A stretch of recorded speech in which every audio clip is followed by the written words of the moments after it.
बेवकूफ बंदर। एक बड़ा स्याह और गहरा हवा करता था। कई हजार साल पहले वह जंगल। बंदर एक गर्वामी जंगल में पहुंचा। बंदरों सख्त सर्दी से बचने के लिए भरपूर जिद्दोजहद की। शाम जैसे सर्दियों का मौसम था। गर्म रहने के लिए वो आग की तलाश में थे। उन्होंने एक फायर फ्लाई को देखा जो उन्होंने एक रात देखी थी।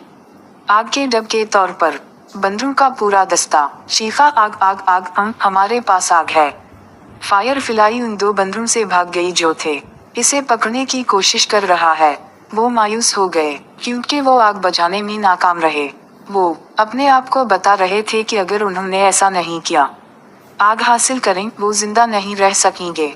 सर्दी में उन्होंने एक बार फिर बहुत सी फायर फ्लाइयों को देखा। अगली रात बंदर कामयाब हो गए। कई कोशिशों के बाद चंद फायर फ्लाइज को पकड़े। वो रखने के बाद मक्खियों को उड़ाने की कोशिश की।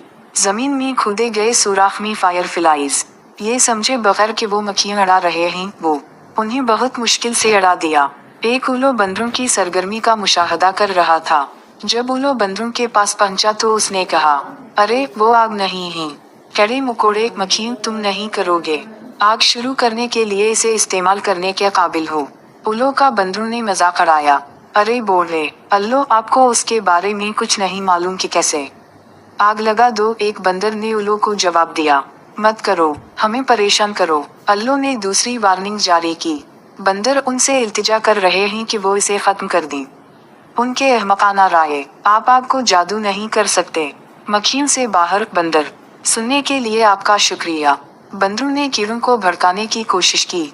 आग के साथ अल्लू ने उन्हें एक बार फिर खबरदार किया कि वो अपना काम छोड़ दें। अहमकाना राया, तुम बहुत सख्त लड़ रहे हो, जाओ छपने के लिए करीब ही कोई गार तलाश करें। आप हिफाजत कर सकते हैं अपने आप को बर्फानी मौसम से। नहीं होगा कोई शिला। एक बंदर के बाद उल्लू वहां से चला गया। उस पर चलाया। बंदरों को कई घंटे गुजर